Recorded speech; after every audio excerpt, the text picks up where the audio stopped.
퍼스트 디센트가 아니네?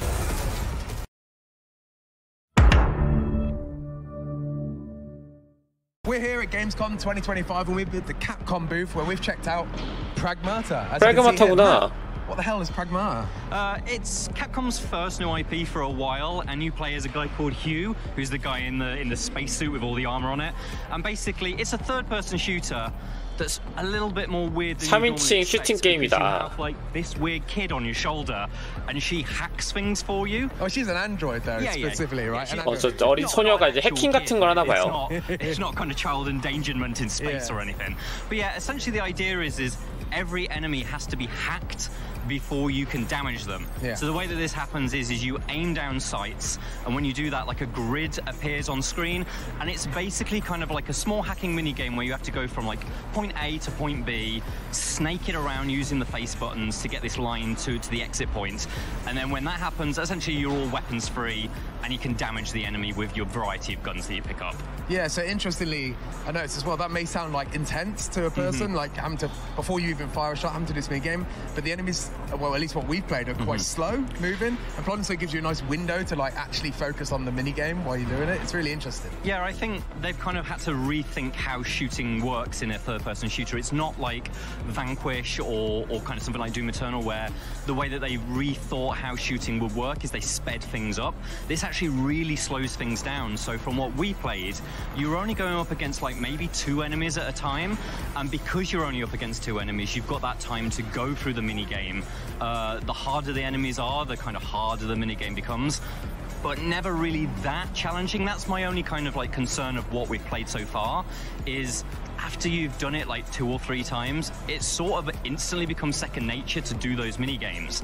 I do worry that like it's put an extra cog in the machine, but is that really going to make a massive difference to the way this plays? Yeah, I think it felt unique and different at first, but even from our demo, which was what, about 15 minutes or so, I kind of already found myself getting a bit tired of the process, and I'm wondering what they can do in the later game to like really spice up that thing. Obviously, what we saw in the demo is that you can take quick options, so there's paths where you can choose where you don't activate every element, but it's enough to do a certain amount of damage. But then there's also longer paths where you can snake around, which really like open up the potential there. And I'm wondering what sort of extra elements we're going to see on that grid as the game progresses. Yeah, as you explore the area, you do find these, I guess, for lack of a better term, you pick up different hacks that then plot themselves on the grid. So it's a case of, as long as you move your line through that hack, you'll get extra damage, or it will reduce kind of like the defenses of the enemy. I'd be really interested to see just how kind of like weird and wild they get later on, or whether it is very purely just attack and defense kind of buffs and debuffs. 저렇게 해킹하고 저걸 죽이고 해킹하고 저걸 죽일 게 반복되는 부분인 건데. Which was a big boss battle. He kind of looked like I forget the name, Ed something from RoboCop. Yeah, and when we played it, I played it a little bit different to you. I was sneaking around the back and shooting a weak spot, but you were engaging it head on every time. Like, yeah, there's definitely like those weak spots on the back, which I guess is a bit more of a traditional way you do a boss, right? Find the weak spot, shoot that, wait to get to the next stage. I went for like a full frontal attack, which did mean, I don't know if you had to hack through multiple layers of security, whereas like normal enemies, you hack them once and then you can kill them. This guy required me to go like 3 or 4 different routes through there. But then, yeah, I was able to overheat the enemy and then do kind of like effectively a quick time attack where Hugh would launch himself onto the back of the enemy and do kind of like, like 4,000 damage, blow armor panels off it. Yeah. We didn't really get to see much of what the story is or what these characters are. We just got a small introduction to them. 스토리에 대한 질문? Feels a bit uninspired at the moment, perhaps. I mean, it's an interesting dynamic of having a little android girl on your shoulder the entire time. There's a companion there, but I wasn't getting a sense of the relationship so far. What do you think we can see, maybe? I sort of think, like, the smart thing I think about it is that the mechanics of the game build a symbiotic relationship between Diana the girl and Hugh the guy. They literally can't live without each other because one needs to hack and the other one needs to shoot. She can't damage and he can't damage without her. Whether that like builds into an interesting like narrative relationship, whether it, kind of like I think of characters like Joel and Ellie, they are very dependent on each other in The Last of Us, and that creates like an interesting perspective on that relationship. Whether this has that chops, we got to see if I could even say half a cutscene. 최종적으로 말하고 싶은 거는 이제 인간과 어떤 인간이 아닌 여자아이 사이의 릴레이션십을 이야기하네요. Yeah, I mean, they're not the only thing that's clinical, right? The location that you're exploring is very, like, as you can see from behind us, it's very white, it's very sterile. We're not sure if that's going to be the entire game consists of that sort of stuff, but I was kind of like losing my way a little bit. There wasn't really a map system, but we did get to do a little bit of exploration, but I know I did, and you also found a little bit of a tricky time, like actually finding where the last thing we needed was. Yeah, definitely. Like, this demo is set on this lunar base, which is kind of breaking down, and you need to power up sections of the facility, and that's kind of all I got about what this facility did. I know that it is powered by something, but it's not like, so for example, when I think of like interesting derelict kind of space bases, I think of something like in Dead Space when you're exploring that spaceship, and every area of it feels like it's, okay, I'm in the medical ward, I'm in the engineering bay.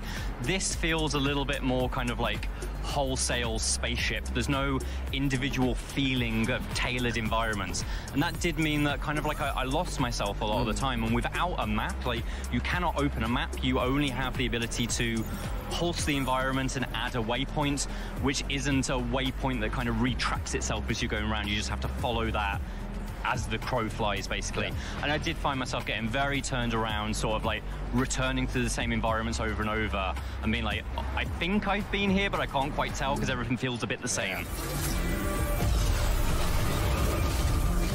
So interestingly, we also got a taste of a few weapons, and most of these demos you usually get the traditional weapons like a handgun equivalent, a shotgun equivalent, but there was also, I forget what it's called, but it was also one that sort of fired almost like a gravitational pull, or less a gravitational pull, but more like a freezing net action, wasn't it? Yeah, like a stasis gun, and it shoots out kind 오, of like 적들을 멈추게 하는 특수한 총. And the idea is that the enemies get caught in it, and I suppose the benefit there is why you may hack them and use the hacking mini game to stall the enemies to get them to stay in place so you can shoot them.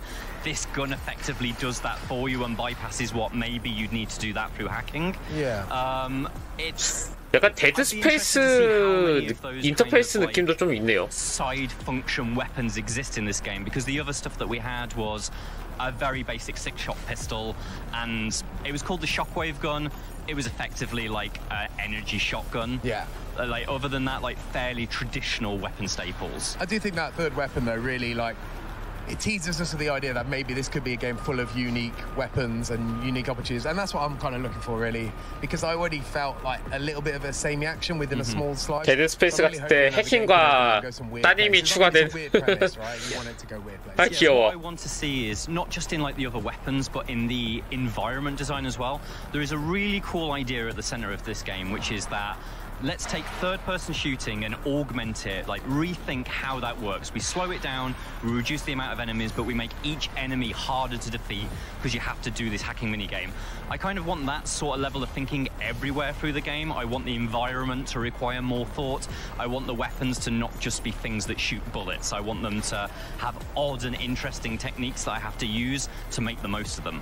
근데 결과적으로는 해킹이랑 슈팅이랑 혼자서 다 해야 되는 거잖아요. 그게 조금 빡셀 것 같긴 한데 2억을 해야 되니까. Resident Evil Requiem and Onimusha Way of the Sword, but for everything else Gamescom 2025, stick with IGN.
There you are.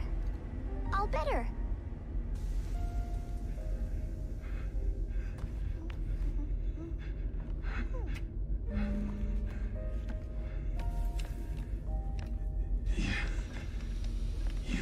me up.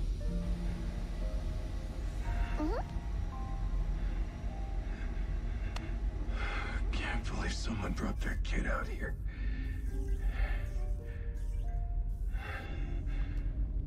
Hey. Hello. This is Edis, your autonomous base administrator. Unregistered guest identified. Walker, please remove him from the premises.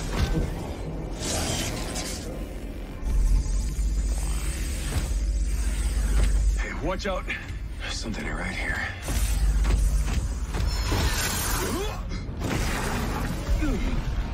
Hell!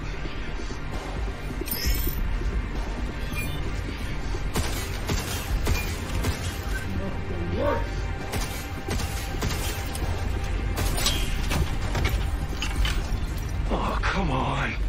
Damn it. Hey, get behind me. Move. Ain't shooting to... I think I can help. Bypassing first and second firewall. Hooking control protocols. Analyzing. Converting the interrupt matrix. Visualization complete. Initiating hack.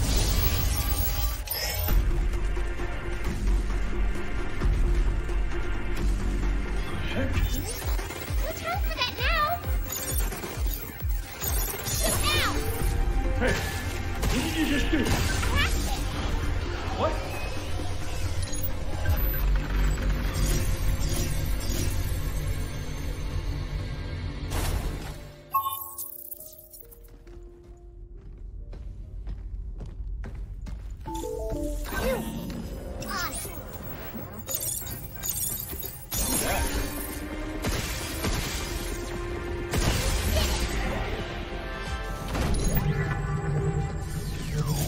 Don't look now.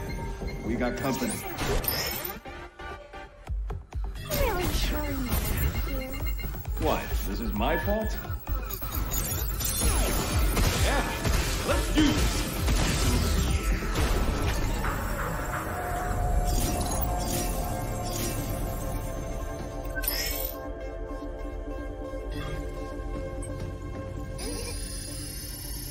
This should help.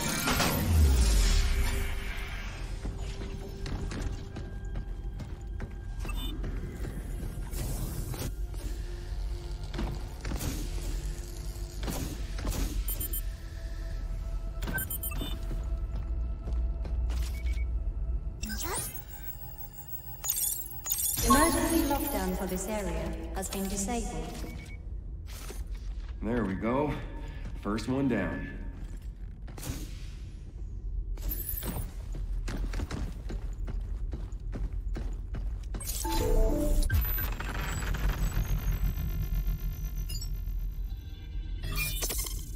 That unit's not that good at long distances.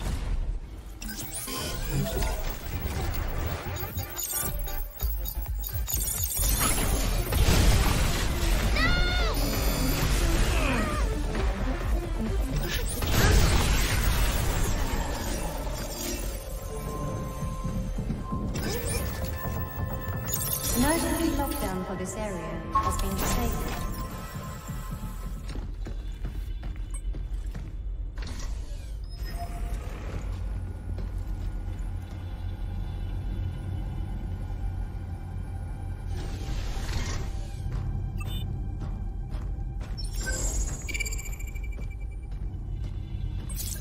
That unit works best up close. Be careful.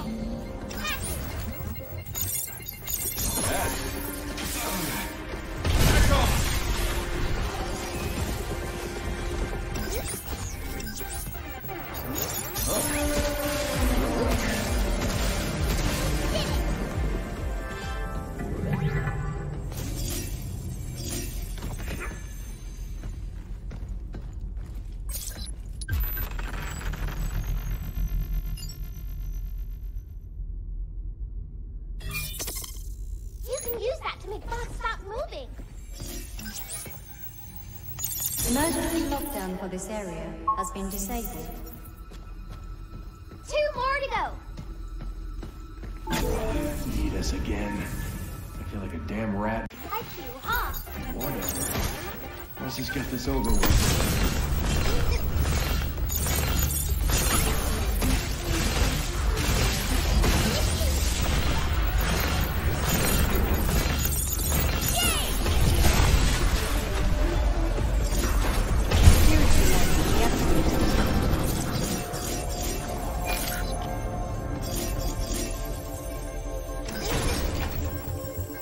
Emergency lockdown for this area has been disabled. That's, how many now? That was 4. 1 more to go. Looks like the printing messed up here. Definitely can't go that way.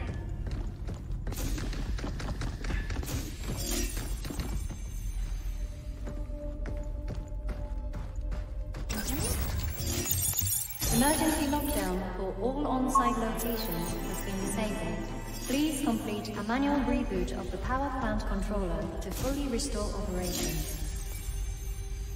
That's 5! That was the last of them.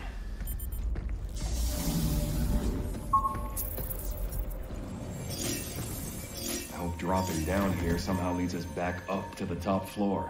There has to be an elevator somewhere ahead.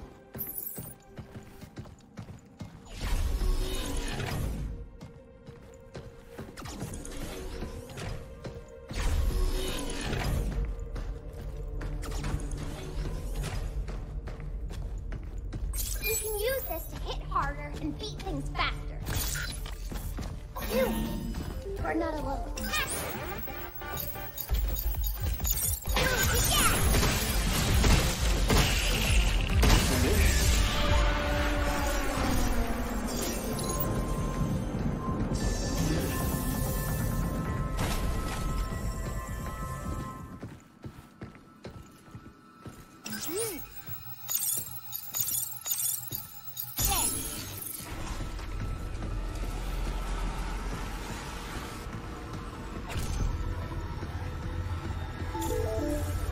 Intruders detected. Please remove them from the premises.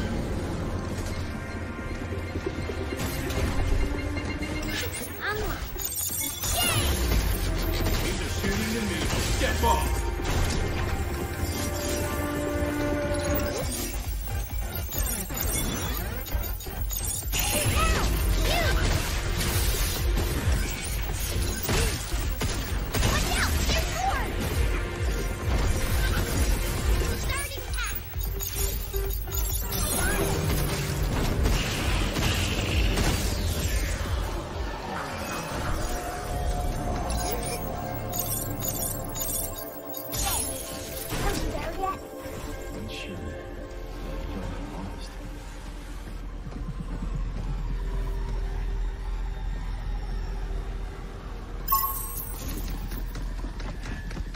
Alright, we made it. Now where do we find the main power terminal?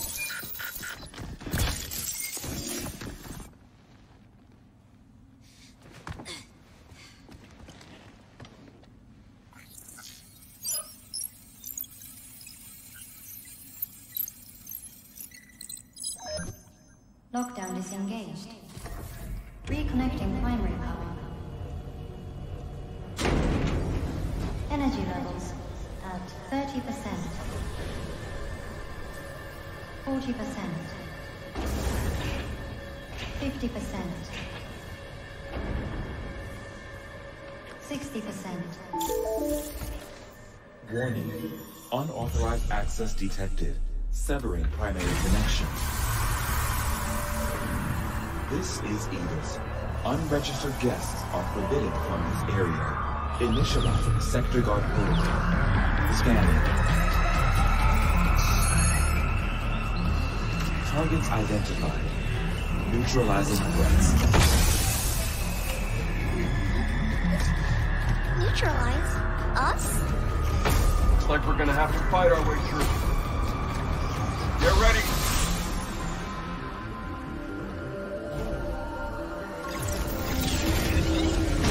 Any idea what the hell this is? Never seen it before. So it's not one of your pot buddies? Then I guess we can just go and blast it.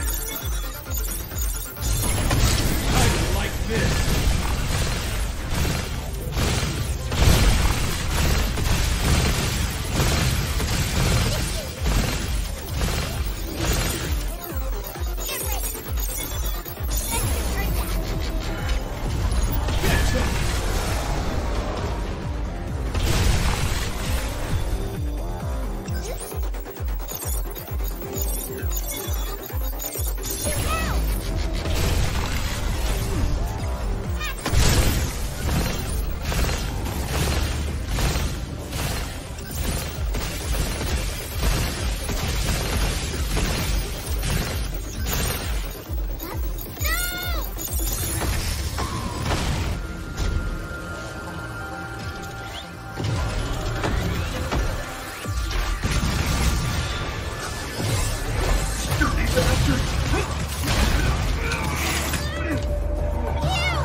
say you gotta bend, you gotta break. Meet the world halfway for your own sake. But every step back steals a little more light till you're standing in the dark thinking it's right. Oh.